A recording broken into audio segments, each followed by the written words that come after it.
my confidence in who I am at any size, I think it's got better as I've got older, as in even when I go back to when I first started online.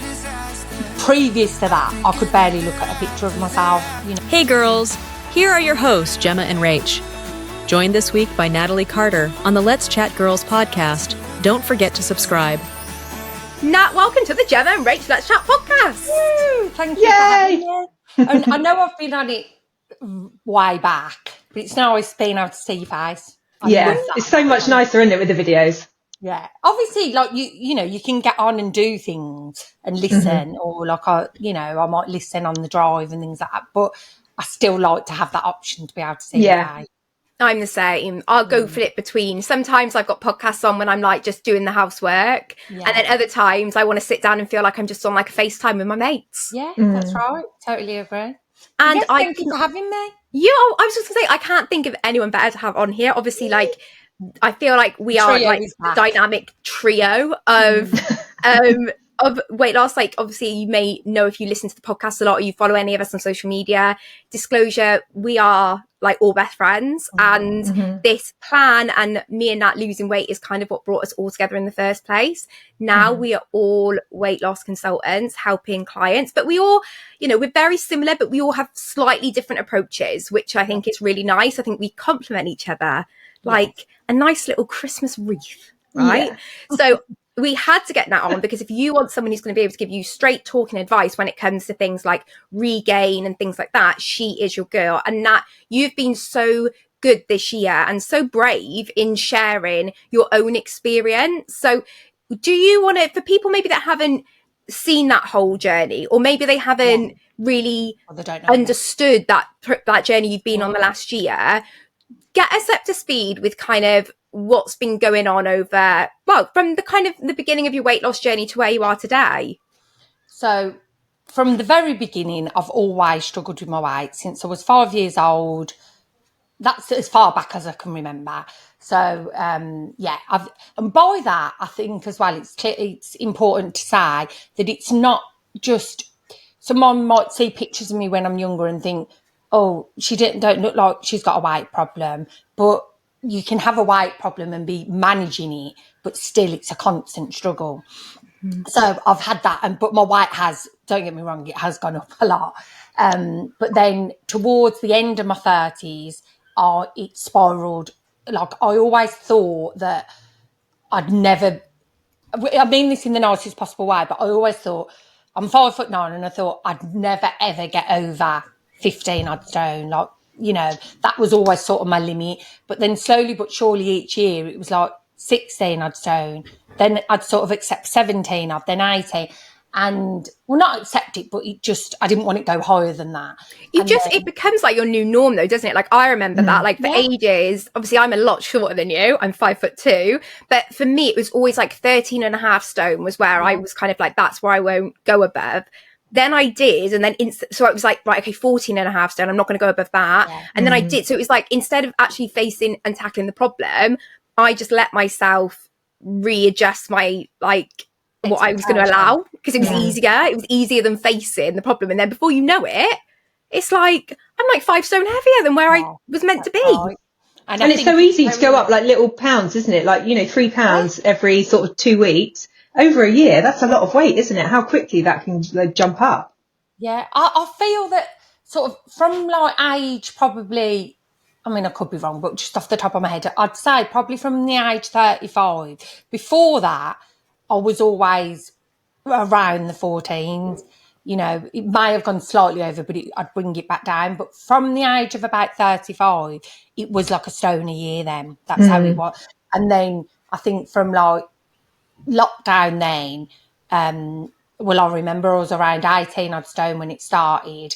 And then when I started with yourself, Gemma, at the end of that year, that was the first time and the only time I'd ever saw 20 stone on the scale. And it was the second 20 stone tub.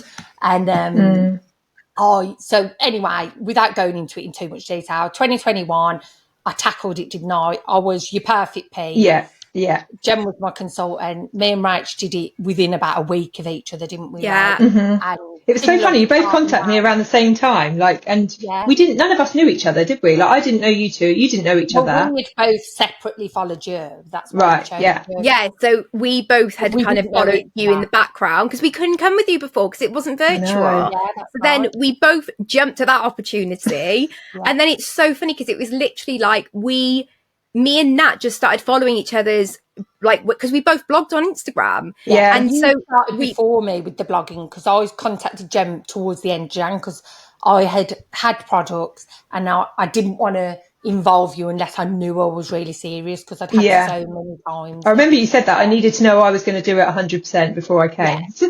And cost-wise as well. Yeah. Like, it was like, at the time, it was all uncertain with jobs, everything, and it was like...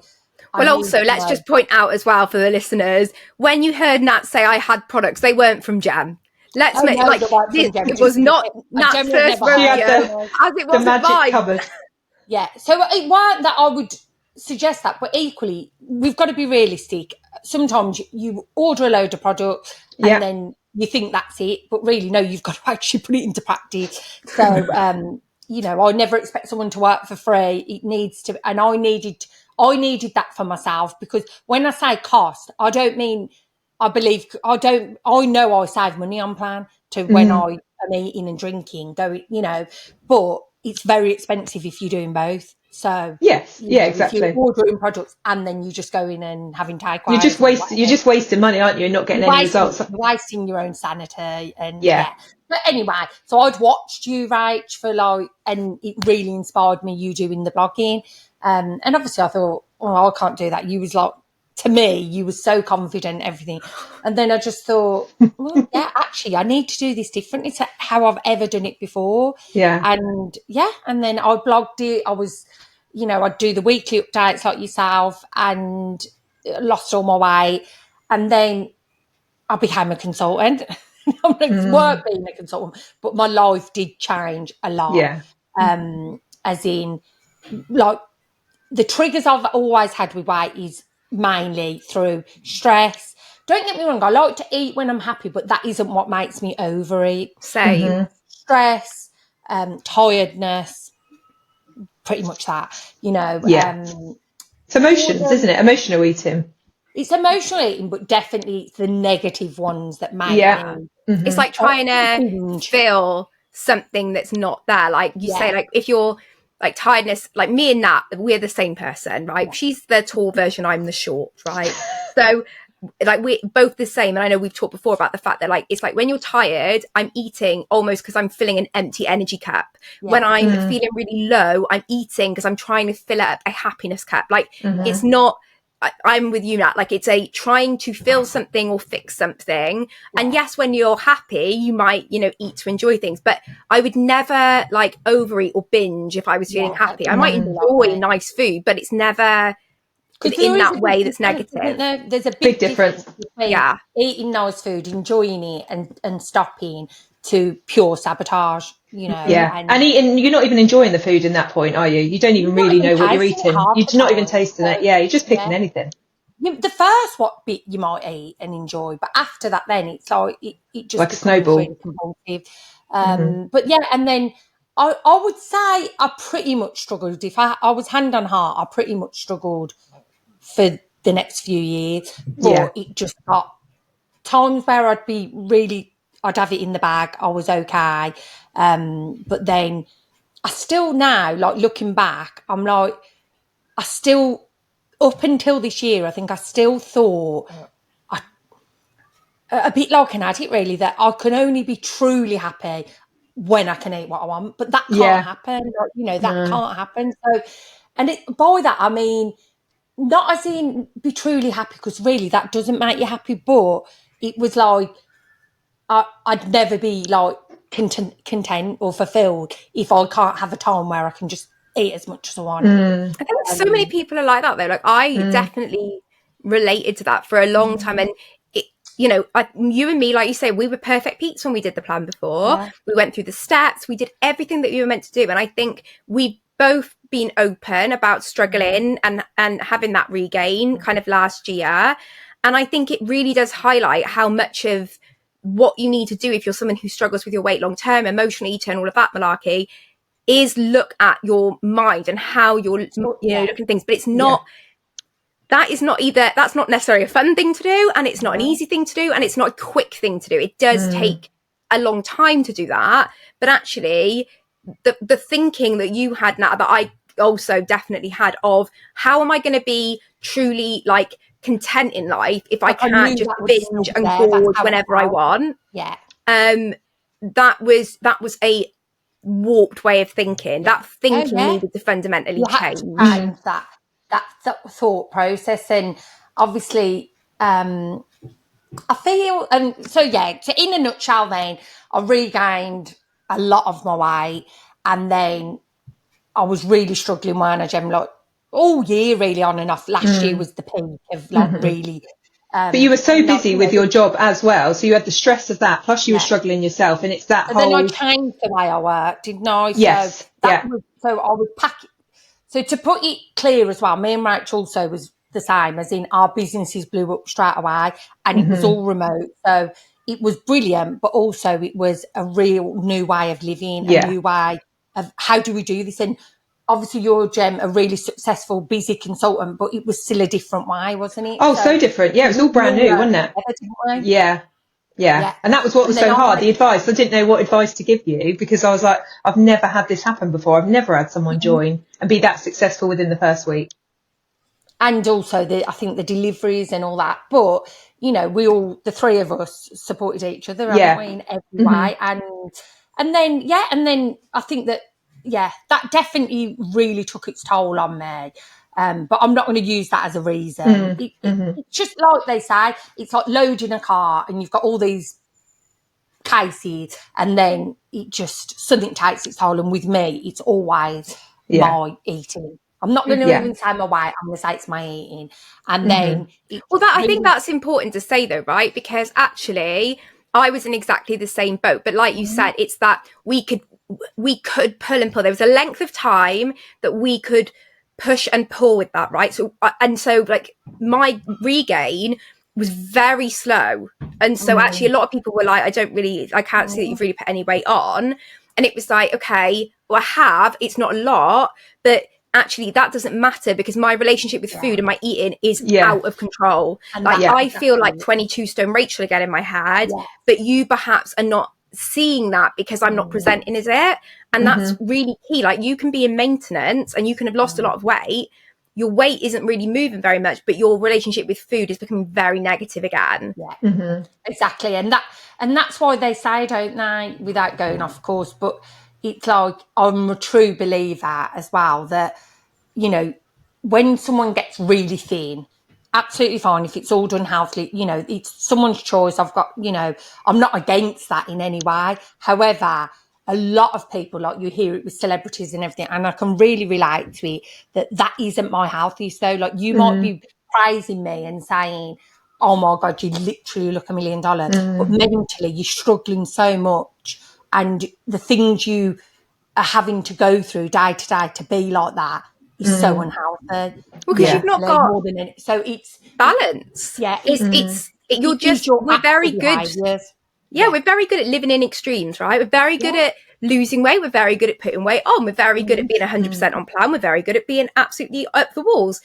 Finding that balance is really difficult. And I think sometimes actually we can see people that lose their weight and are very slim, and you can be like, oh my God, you look amazing and blah, blah, blah. And I will be honest and say, I think I definitely fell into this camp when I got to goal, was that in order to be like that, I was so focused still on food because I was still trying to be so good. I was not a healthy relationship. I was so terrified that one bad meal was going to make everything spiral. That yes, my relationship with food was so much better than it had been before, but still it wasn't where I wanted it to be. Yeah. Because you do want to enjoy food, you know. Of course you do. Like, food is a massive part of our lives, and it's been my friend and my enemy for my whole life. But yeah, I'd put on a hell of a lot of weight, and I just felt horrendous, really. But I was also in a much better place. Like you do learn, as in, I just have really accepted accepted that is me. But I think this year I've made that very, very evident. So I spoke to you, didn't I, Gemma? I spoke to you, Rachael, and I was like, I'm just going to show myself from day one. This is what I am. And it's probably like something I'm so proud of, because the amount of people that have that struggle and, you know, don't share. Oh, it's so relatable, and nobody talks about it. Like, and I remember, like, I said to you, Nat, because obviously I was kind of struggling at the time, and I think that I was in a bit of denial for a long time, you know, because there's never just that, right? That's the issue. That's normally the symptom. The issues are normally like big and horrible, and you don't want to face them, but you also don't want to face this. So you do get in this little bit of denial, and then like with you sharing yours, I then felt like I could say, like, girls, like, this is where I'm at, like, but there is that fear. Like, were you worried before you started like blogging about your regain and talking about it? Was there that fear that actually what are people like, what's the reception going to be? Yeah, I was really nervous to share that reel on, because I shared it on the 2nd of Jan, and I filmed it. Was that the red dress one? Yeah, where I was I remember. I was just like, you know, I was nervous, but then I wasn't, and I just thought it was the best thing I ever did, because then, like, I just think that you take power back when you just own up to things. Like, you know, this is what it is. It don't make me a bad person. I think more than anything, what I don't like is food when you're gaining weight can make you secretive. Do you know what I mean? Because like your emotions secretive. Like, I am an open book in general, but it comes with that shame, or even to yourself, of fully admitting it. So I've always, throughout my life, not constantly, but throughout my life, I've been a secret eater, where I don't want people to see. And that's one thing I've hugely changed this year. If I'm going to have it, I'm just going to have it, you know. And it's like I've got a really supportive husband, but I'd still feel embarrassed to him, that as if I've let people down, really. I think that's the thing. But now I'm like, at the end of the day, I think that's hugely helped me, just being able to be honest. I think, like you say, I'm going to eat it, you know. Yeah. It's not that otherwise you're turning it into like a dirty secret, and I think that's what can make you eat more. Like, I cannot relate more. Like, I definitely feel that, and that is the bit that makes it feel like dirty and like bad, because you start, like you say, being secretive about it. Like, I was really open with you guys. Like, I really struggled to speak to you about it, really struggled to speak to Jamie, and I was like, you two are my conscience. Like, why? Like, you're like my Jiminy Cricket. Why on earth would I ever struggle to tell you anything? You know everything about me. Like, every little dark secret you girls know. So why was this making that happen again? But that is what is so insidious and not like, and so negative about emotional eating and food addiction, whatever you want to call it, is it does things to you in your mind that you would not normally do. It makes you feel that shame and carry all of that. And when you do talk about it, and like you say now, when you own it, that's where you take back power of that. And suddenly you can't feel those things, because actually the people around you are only ever going to support you. So suddenly you're reassured that you're not a bad person. You're normal. Like, we've all been there. It's what you would do. Like, I would say to you, and like, just to be clear as well, like, with me struggling, like, the amount of times you reached out to me, Gemma, and said, are you okay? Is it okay? And I'll be honest, I was a bit like, yeah, I'm fine.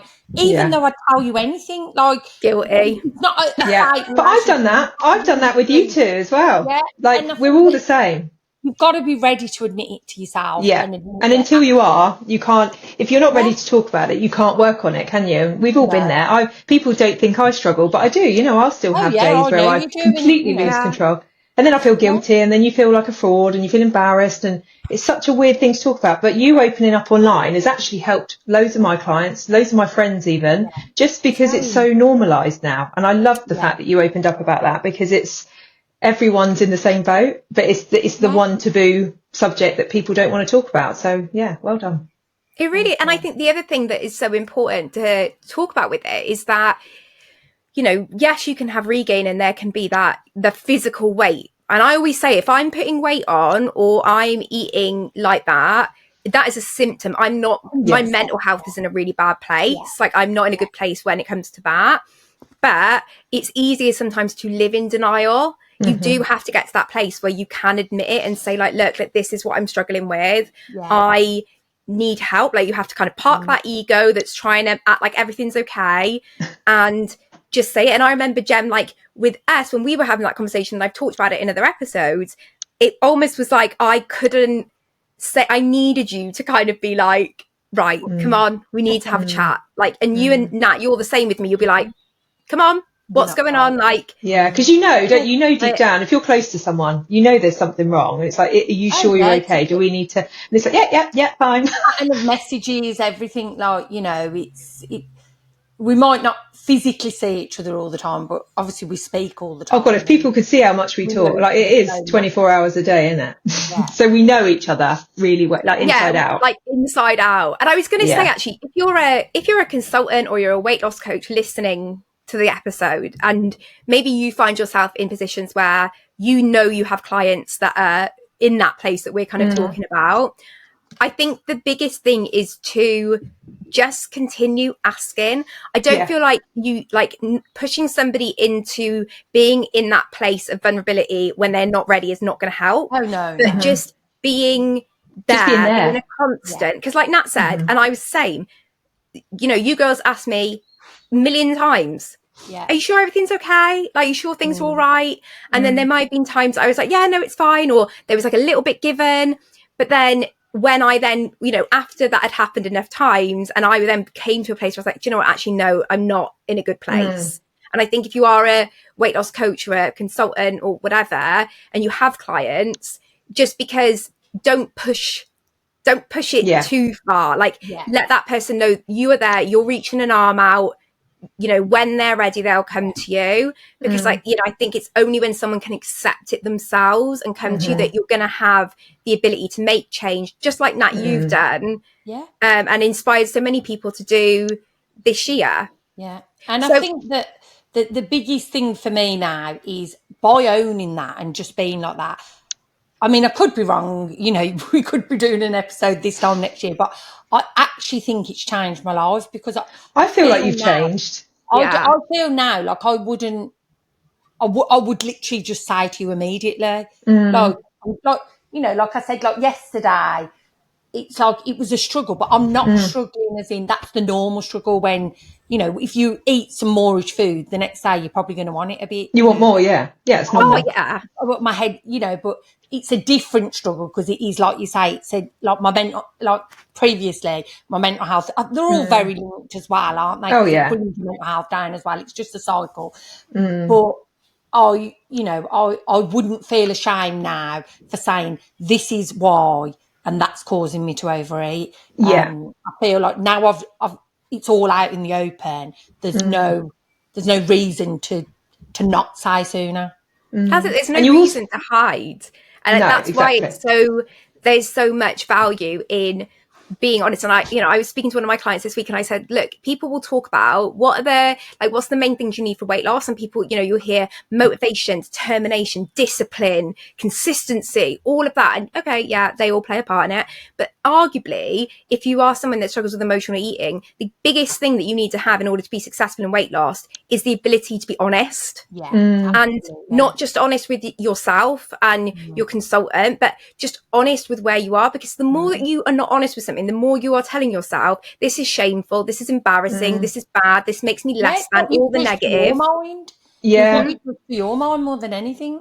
And until you kind of release that, because like I cannot relate, I mean, not like us to be similar in every single way, but that was the biggest thing for me. As soon as I told you girls, and I spoke to Jamie about it, and we, you know, me and Jamie did that podcast episode talking about it, the weight lifted. Suddenly it doesn't feel like days of struggles. Like you said, if we have a day that maybe we have some extra yummy Christmas food or whatever, of course I crave more the next day, because who doesn't?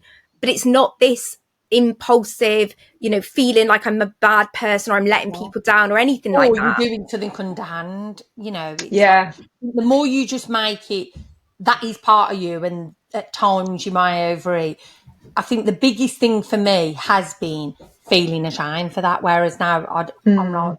And you've owned it. You've been so honest, and and the fact that you've accepted it, haven't you? I think that's the difference. You didn't accept it before. It was kind of like, now you know that's part of you, and actually when you change it, and it's just not possible. I think sometimes, or maybe it is for some people, maybe, but I'd say for 99% of people, you can't completely get rid of that. No. So instead, I don't think you can. That part of me, but you can manage it.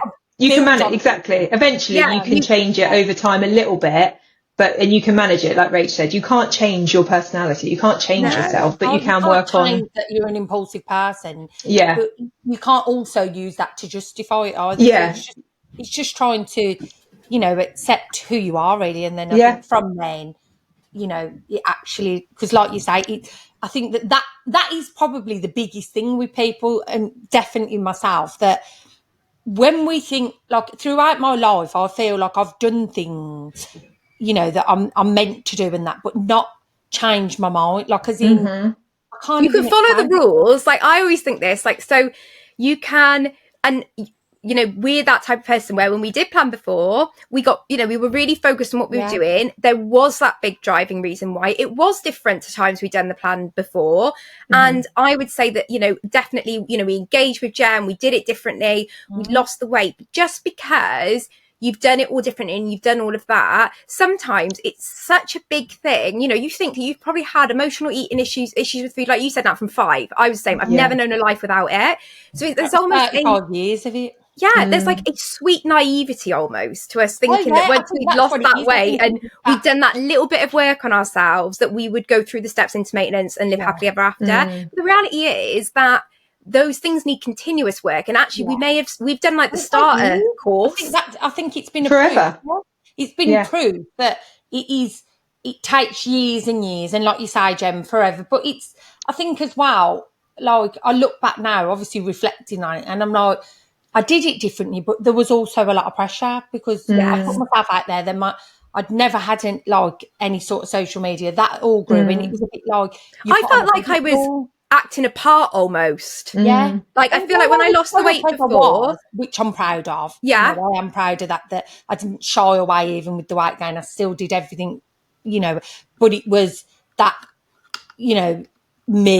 me having to take the blunt of it, and that then came out with food, as in that I weren't in a great place mentally. So and I think that's really hard, like when you do put yourself out there with your weight loss, and we've got the experience that we blogged it, right? That's not going to be everyone's experience, but even if you'll find this in your own lives, so you'll do plan, everyone in the family, everyone's talking about it on pedestals when you lose a lot of weight, and everyone's asking about it. And so I do, and if you're someone who's been overweight, the likelihood is that, okay, you can be confident, but it's probably putting a spotlight on you that you're not used to. And so it wasn't that I felt like I was acting. I wasn't being someone different. I was being me, but I was definitely being a very thoughtful version of me. Yeah. And I knew that I was like, I don't want to let anyone down. I want to make sure I continue to inspire people, or it's a lot of pressure. Motivate people. It is a lot of pressure. It is a lot of pressure, especially with like a big transformation, because people really see it. Do you know what I mean? And then what's your secret? What's it? And I'm like, I don't know.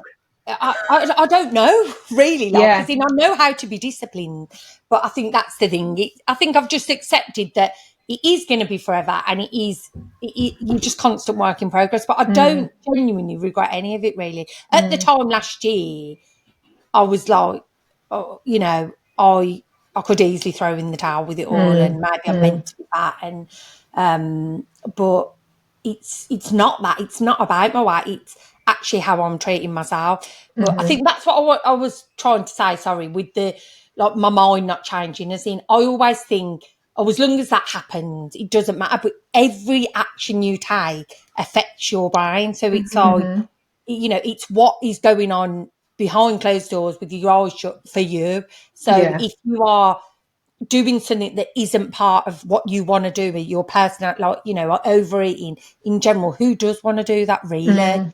It's a really destructive thing. And by that, I'm not on about having an extra slice of pizza. I'm on about, eating mindlessly to try and numb something. And, feeling sick and feeling like, feeling like you, you know, you're eating for the sake of eating, basically. There's no enjoyment really from it. Yeah. And it's like a compulsion. It's being done to medicate something. Although you might not have got the big weight gain, it was still, all of this was still massively affecting your head and your mental health. Oh, as well hugely. as it was the reason for you doing it, your mental health, but it was making it so much worse. So I think that goes back to like, whatever size you are, you've got to get that mind health more than. And that it goes to show as well that it doesn't actually matter like your weight. If you're somewhere, like a majority of our clients will come to us, I do not have many clients come to me that are overweight because their portion sizes are just too big. Like that will be a section of people in this world that have weight to lose, absolutely. However, the majority of you listening to this podcast, that is probably not your story. Like it is most likely that your weight and your manner of eating is a side effect and symptom of how you're feeling. And sometimes it doesn't matter what that weight is. If you're someone who eats like you said, Nat, like I was in a horrible place. Like I didn't know myself. I was like you, Nat. And it's funny that we were both, I was ready to just be like, I'm done. Like I'm done. I cannot do it anymore. I feel like I'm like a fraud. I feel like people are seeing the real version of me now. Like the mask is being lifted and that is the version that they're going to hate, that I've tried to like subconsciously hide from people. But actually when you then show it and you're like, no, you struggle, people only relate to that more. And I now feel like actually I can come on if I'm having a bad day, can come on if I look like that, can do all those things again, because I've kind of taken back that it's okay to be flawed as me. But I think the other thing that is something interesting to look at is you were talking about like your mindset, and now a lot of people that would watch your content or have known you for a long time will know that you are naturally like very self-confident in yourself regardless of your weight. Like you are very confident in who you are. Was that something that like changed throughout that period? Was there any time that you felt you lost that and had to get that back, or is that just always kind of you've been quite confident in just who you are at your core? Yeah, I don't think that did go, to be honest. I think that is what has given me the strength to still just continue as I was, as in by that, I mean, I didn't doubt myself as a weight loss consultant. I didn't doubt myself of the advice I was giving. It made it harder because I was struggling, and I just think it's like when you're really starting to go into a dark place, it's hard to be continually upbeat. And it's not that you've got to pretend, but at the end of the day, I want my clients to feel you want to be positive for them, don't you? Who've been with me a long time have noticed a real difference in me, as in it's just not as hard. Like, not that it's fake, but I can't explain. Like, you know yourself that when you're feeling better, it radiates into other people. You can feel it just from watching you. I can just feel it. I don't even know. I wouldn't even be able to explain it. Like how I can tell. Mind. It's all peace of mind. I think that 100%. but my confidence in who I am at any size, I think, it's got better as I've got older. As in, even when I go back to when I first started online. Previous to that, I could barely look at a picture of myself. You know, now I genuinely am completely neutral. Like, I don't look at it and think, oh God, like even like, you know, with me in the costume and that would have mortified me a few years ago. Now I'm just in a bigger body. Like but I love that. Genuinely changed my head. I feel like people need to all be a bit more Nat. Yeah, and like I think it's so funny because that is definitely something that you two have massively inspired in me, in that, for example, like accepting like my legs and putting those out on social. Like I would never ever have dreamed of that like in my life. Whereas there is like, I really do feel this like want to just embrace the things that I think will worry that other people are going to pick apart. Because like you say, as soon as I say their legs, or, you know, say, for example, you're worried about your skin. As soon as I start going on with no makeup on, or I start doing whatever, like I take back that power. And actually that's what really starts making me believe and have more confidence in myself. And that's not easy to do. Like, again, that won't just come overnight. No, you have to make yourself a bit uncomfortable to do it. Like, best believe, like if I put pictures out with like my legs, I'm like, oh my dear Christ, what have I done?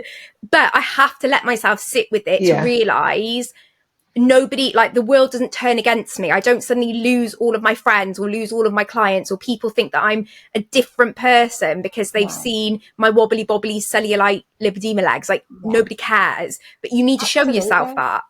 And how you've got to look at it is, when you think of the people you like, I would absolutely guarantee that none of it will be because of how they look. It's so true.